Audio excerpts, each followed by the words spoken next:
नमस्कार दोस्तों, stock market studies में फिर से एक बार आपको बहुत-बहुत स्वागत है। तो आज यहाँ पे मैं डिस्कशन करूँगा कुछ इम्पोर्टेंस कंपनीज़ के बारे में, कुछ इम्पोर्टेंस अपडेट के बारे में, जहाँ से आपको बहुत कुछ सीखने को मिलेगा, बहुत कुछ जानने को मौका मिलेगा। क्योंकि वहाँ पे मैं अब टेक्निकली चार्ट पैटर्न के साथ भी डिस्कशन करता हूँ, जो टेक्निकली चार्ट पैटर्न आपको एज़ ए स्विंग ट्रेडर्स और एज़ ए इन्वेस्टमेंट के लिए भी हेल्प करेगा। तो वीडियो को पूरा लास्ट तक देखिएगा और अभी तक आपने चैनल को सब्सक्राइब नहीं किया, तो ज़रूर कर लीजिएगा। तो ये वीडियो टोटली एजुकेशन पर्पस में होगा, तो प्लीज़ आपके रिसर्च के हिसाब से ज़रूर काम करना। तो सबसे पहले मैं डिस्कशन करूँगा इस एक ऐसे कंपनी के बारे में जिसका नाम है सोना बीएलडब्ल्यू। तो सोना बीएलडब्ल्यू जो एक ऑटो इंसुलेरिज कंपनी है, अगर इस कंपनी का मैं कंपटीटर के बारे में बात करूँ, तब देखेंगे तो ऑटो इंसुलेरिज बनाने वाला कंपनी है। ऑटो इंसुलेरिज क्या होते हैं? जो जितने सारे गाड़ियों में पेयर पार्ट्स लगाए जाते हैं, तो उसको ऑटो इंसुलेरिज कहा जाता है। तो ऑटो इंसुलेरिज सेगमेंट में कंपनी एक लीडर्स प्लेयर है। तो इस कंपनी का मार्केट कैप के हिसाब से कंपनी 5 नंबर रैंकिंग में आते हैं। तो कंपनी 31,000 करोड़ के आसपास है, एक मिड कैप टाइप कंपनी आप बोल सकते हैं। तो कंपनीज के ऊपर जो ग्रोथ है, वो ग्रोथ किस तरीके से हुआ वो देखना बहुत ज़रूरी है। ये कंपनी का जो क्वार्टरली रिजल्ट है, अगर ध्यान दीजिएगा, कंपनी का जो सेल्स है 548 करोड़ के आसपास था, अभी 743 करोड़ के आसपास देखने को मिला। इसका मतलब सेल्स में जो है वो अच्छा खासा इंक्रीजिंग देखने को मिला। और एक्सपेंस के बारे में बात करूँ तो 415 से 543 करोड़ तक देखने को मिला। ऑपरेटिंग प्रॉफिट मार्जिन जो है वो एक 133 करोड़ से 200 करोड़ तक कंपनी का ऑपरेटिंग प्रॉफिट देखने को मिला। उसी तरीके से कंपनी का ऑपरेटिंग प्रॉफिट मार्जिन 24% से 27% देखने को मिला है। इसका मतलब कंपनी का जो ग्रोथ है, यहाँ पे अच्छा खासा ग्रोथ देखने को मिला। तो कंपनी का जो नेट प्रॉफिट है वो 105 करोड़ से 120 करोड़ तक देखने को मिला। तो ये जो ग्रोथ है वो अच्छा खासा ग्रोथ यहाँ पे देखने को मिला है। तो सिर्फ यही ग्रोथ होना काफ़ी नहीं है, कंपनी के जो प्रॉफिट एंड लॉस है, वो तो अच्छा खासा हुआ, मगर कंपनी का जो बैलेंस शीट है, वो क्या बता रहा है, वो आपको देखना बहुत ज़रूरी है। बैलेंस शीट में आपको क्या देखना है? कंपनी का रिज़र्व। क्या सही में रिज़र्व में इंक्रीज़ हो रहा है? बिल्कुल। 2018 में कंपनी का रिज़र्व नेगेटिव में था, उसके बाद देखिए कंपनी आज तक पीछे मुड़ के नहीं देखा, कंटिन्यूअसली कंपनी का रिज़र्व इंक्रीज़ होता जा रहा है। उसी तरीके से कंपनी का कर्जा भी कम होते जा रहा है, क्योंकि एक टाइम कंपनी का 600 करोड़ के आसपास कर्जा था, आज वो मिटाते-मिटाते कंपनी का कर्जा एक रेंज में आकर खड़ा हो गया। तो कंपनी का फिक्स एसेट के बारे में बात करें तो कंटिन्यूअसली कंपनी फिक्स एसेट को भी मेंटेन कर रहा है और कंपनी के हाथ में अभी भी काम कोई भी कुछ काम अभी भी रनिंग है, जहाँ पे 69 करोड़ कंपनी लगा के रखा। अगर एक काम कंप्लीट हो गया तो वो पैसा आपको मतलब वो काम आपको दिखेगा रिजर्व में, मतलब वही पैसा ट्रांसफर हो जाएगा रिजर्व में। तो ये बात कंटिन्यूअसली कंपनी के ऊपर एक ग्रोथ मोमेंटम दे सकता है। तो क्या इस कंपनी का ग्रोथ किस तरीके से हुआ वो चलो मैं आपको चार्ट पैटर्न में दिखा देता हूँ। तो कंपनी का नाम जो है सोना बीएलडब्ल्यू। तो वो कंपनी किस तरीके से ग्रोथ किया मैं आपको पहले भी मेंशन किया था। मैं आपको एक ट्रेड बताया था, वो ट्रेड बहुत स्ट्रॉन्ग ट्रेड था। वो ट्रेड क्या कहाँ पे था? देखिए ध्यान दीजिएगा। इस जगह पे कंपनी के ऊपर एक ट्रेड बना था। कौन सा लेवल में? इस लेवल में। क्योंकि मैं आपको बोला था कि यहाँ पे कुछ टाइम वॉल्यूम क्रिएट करने के बाद कोई ब्रेकआउट लेवल दिखे तो आपको एंट्री लेवल पे मिलेगा। मगर यहाँ पे कोई भी ब्रेकआउट लेवल नहीं मिला। तो यहाँ पे देखिए कंपनी फिर से यहाँ पे क्रैश हो गया और कंपनी यहाँ पे प्रीवियस जो सपोर्ट है उसी को रिटेस्ट किया और रिटेस्ट किया करने के बाद ऊपर गया। तो मैं आपको पहले भी बोला था कि इस लेवल ऊपर जाने के बाद अगर डायरेक्ट ब्रेकआउट होता तो एंट्री में नहीं लेता। मैं कब एंट्री लिया? वहां पे मुझे थोड़ा सा वॉल्यूम क्रिएट करने देना चाहिए था। वॉल्यूम क्रिएट किया, उसके बाद जो ब्रेकआउट हुआ, ये जो कैंडल ब्रेकआउट हुआ, उसके ऊपर एंट्री लिया और मेरा टारगेट नेक्स्ट लेवल 570 रुपीज तक था। और वो लेवल क्यों में दिया था? क्योंकि यहाँ पे एक बिग कंपनी का रेजिस्टेंस छुपे हुए थे। तो बिग रेजिस्टेंस है, उसके साथ बिग सप्लाई जो सॉरी डिमांड जोन भी है। तो इस सॉरी बिग सप्लाई जोन भी है। तो उस बेसिस में कंपनी के ऊपर यहाँ पे रिटेस्ट करने के बाद फिर से गिरावट हुआ। तो आप कहेंगे सर क्या एंट्री लेवल फिर से बनेंगे? देखिए यहाँ पे कुछ टाइम वॉल्यूम क्रिएट कर रहा है। तो जिस तरीके से यहाँ पे कैंडल बना और वो कैंडल एक्चुअली एक शूटिंग स्टार जैसे कैंडल देखने को मिला है। तो शूटिंग स्टार जब कोई कैंडल बनता है और वो भी हाई वॉल्यूम के साथ, तो हायर चांसेस होता है वहां से गिरावट का माहौल देखने को मिल सकता है। अभी ये देखना जरूरी है कि इस लेवल में वॉल्यूम क्रिएट करने के बाद अगर इस लेवल को तोड़ता है, इस रेजिस्टेंस को तोड़ता है, तो एक बिग रैली देखने को मिलेगा और नेक्स्ट लेवल एक हायर लेवल तक देखने को मिल सकता है। वो लेवल रहेगा 675 रुपीज के आसपास। तो इसके लिए थोड़ा सा इंतजार करना पड़ेगा। कोई भी लेवल बनता है तो मैं आपके साथ जरूर शेयर करूंगा। नेक्स्ट जो कंपनी है जिसके बारे में बात करूं उसका नाम है वीवीएल। तो वरुण बेवरेजेस लिमिटेड के बारे में जितना बात करूं उतना कम हो जाएगा, क्योंकि कंपनी के ऊपर जिस तरीके से ग्रोथ हुआ, देखिए इस कंपनी के ऊपर जब से मैं स्टडी कर रहा हूं तब से इस कंपनी का मार्केट कैप कितना कम था, आप आप यहाँ पे देख सकते हैं आज मार्केट कैप कितना है, 1,07,000 करोड़ से भी ज्यादा। इतना बड़ा कंपनी बन चुके हैं। क्यों बड़ा बना हुआ है?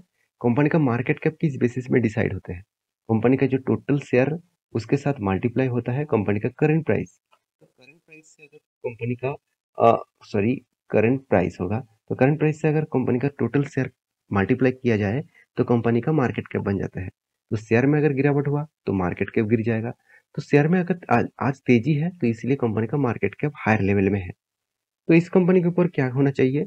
देखिए, कंपनी का जो क्वार्टरली रिजल्ट है वहां से ही आपको मैं पहले भी मेंशन किया था, जब कंटिन्यूअसली कंपनी का क्वार्टरली रिजल्ट अच्छे आते हैं तब एक एंट्री लेवल आपको मिल जाता है एज ए स्विंग ट्रेडर्स के लिए, एज ए इन्वेस्टर के लिए। तो इन्वेस्टर के लिए मैं जरूर कहूंगा इस कंपनी के ऊपर लॉन्ग जर्नी के लिए जरूर सोचिए। और ट्रेडर्स के लिए जितने सारे लोग स्विंग ट्रेडिंग करते हैं तो उसके लिए अपॉर्चुनिटी जो था वो अभी अपॉर्चुनिटी खत्म हो चुके हैं।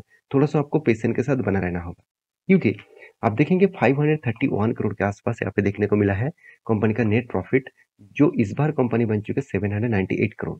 तो पिछले सालों की तुलना से कंपनी का डबल के आसपास कंपनी का प्रॉफिट मार्जिन इंक्रीजिंग हुआ। तो इस प्रॉफिट मार्जिन डबल के आसपास इंक्रीज होने के, सॉरी डबल नहीं, देखा जाए तो 550 से 800 करोड़ तक गया। तो यहाँ पे डबल नहीं कहूंगा। तो कंपनी का प्रॉफिट अच्छा खासा इंक्रीज हुआ जो 19% से 20% तक देखने को मिला है। तो इस कंपनी का जो ग्रोथ है वो मैं एक साइड में आपको दिखा दूं। देखिए कंपनी का डेटर्स डे, तो डेटर्स डे में क्या बताया जा रहा है कि देखिए अगर आपका बिजनेस है तो आप जितने सारे लोगों को माल बेचा, आप हमेशा क्या चाहेंगे, वो सारे लोग जितने उधारी लिए आपके पास से वो उधारी जल्द से जल्द मिटा दे, वो पैसा आपको जल्द से जल्द दे। तो यही आपका डिमांड होगा ना। तो सेम टू सेम कंपनी का भी यही डिमांड होना चाहिए। देखिए कंपनी का जो डेटर्स डे है, पहले 2012 में कंपनी 18 दिन के बाद कंपनी का हाथ में पैसा आता था। मतलब जो माल बेचते थे वो 18 दिन के बाद आते थे, आज वो 8 दिन के अंदर आ रहा है। तो ये बहुत अच्छी बात है। हाँ, कंपनी का प्रोडक्शन करने में थोड़ा सा टाइम ज्यादा लग रहा है, ये भी कंपनी के लिए थोड़ा सा वीकनेस है, क्योंकि जल्द से जल्द माल बनेगा तो तब जल्द से जल्द माल बेच पाएंगे। तो कंपनी का डेटो जो डेज पेबल है, मतलब कंपनी को दूसरों को जो पैसा देना है जिससे वो रॉ मटेरियल्स खरीदारी किए हैं, तो वो भी टाइम पीरियड यहाँ पे कम हो चुके हैं। 68 डेज से कंपनी 48 तक लेके आया। तो ये सारे पॉइंट्स यही बताते हैं कि कंपनी में अपकमिंग सीजन में और भी अच्छा खासा ग्रोथ देखने को मिल सकता है। रही बात कंपनी का चार्ट पैटर्न में, तो मैं पहले भी आपको मेंशन किए थे। तो अच्छा खासा ट्रेड यहाँ पे बना, अच्छा खासा ट्रेड यहाँ पे बना। कहाँ पे बना? अगर मैं ध्यान ध्यान दीजिएगा इस डेटा को, इस लेवल ब्रेकआउट होने के बाद मैं आपको खुद बोला था कि यहाँ पे कुछ टाइम वॉल्यूम करने के बाद कोई भी ब्रेकआउट लेवल दिखे तो आपको एंटी लेवल मिलेगा। तो एंटी लेवल यहाँ पे मिल चुके थे और अच्छा खासा यहाँ पे प्रॉफिट भी हुआ। जो 1:3 रेशियो का टारगेट मेरा था वो अचीव भी हो चुके थे। और यहाँ पे देखिए थोड़ा सा यहाँ पे वॉल्यूम क्रिएट किया, उसके बाद फिर से ब्रेकआउट हुआ। और मुझे लगता है यहाँ पे थोड़ा सा वॉल्यूम क्रिएट होगा, फिर से ब्रेकआउट होगा।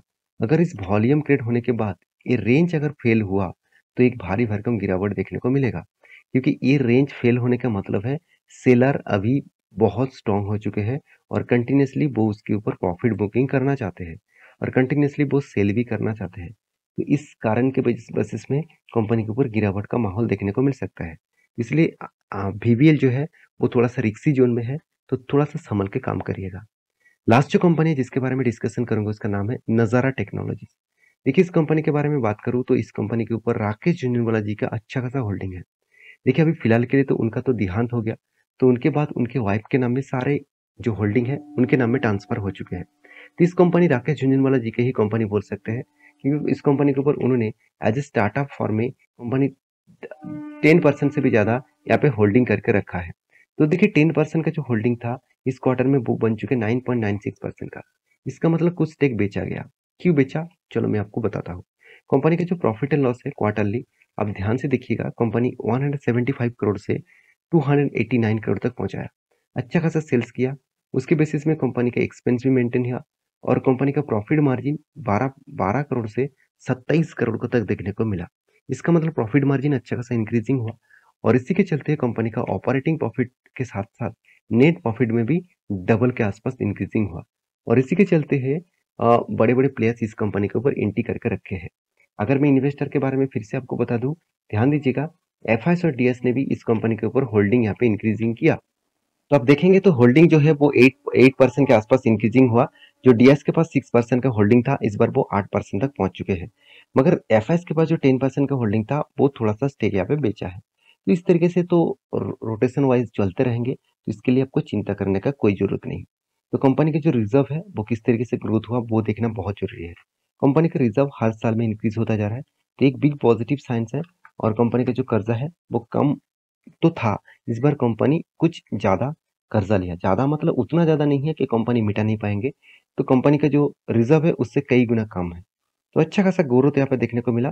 तो रही बात कंपनी के चार्ट पैटर्न का, तो देखिए इस रेंज में ये जो रेजिस्टेंस है ये बहुत स्ट्रॉन्ग रेजिस्टेंस है। आप कहेंगे सर क्यों? क्योंकि देखिए यहाँ पे एक बार नहीं, दो बार नहीं, तीन तीन बार नहीं, चार चार बार रेजिस्टेंस को सपोर्ट किया। जब कोई भी कंपनी तीन बार टॉप बनाता है, तीन बार टॉप, तो सोचिए तीन बार यहाँ पे क्या बनाया, टॉप बनाया, तब हायर चांसेस है उस लास्ट टॉप के बाद अगर डाउन साइड में ट्रेड बना तो एक बिग क्रैश देखने को मिलेगा। उसी तरीके से क्रैश देखने को मिला।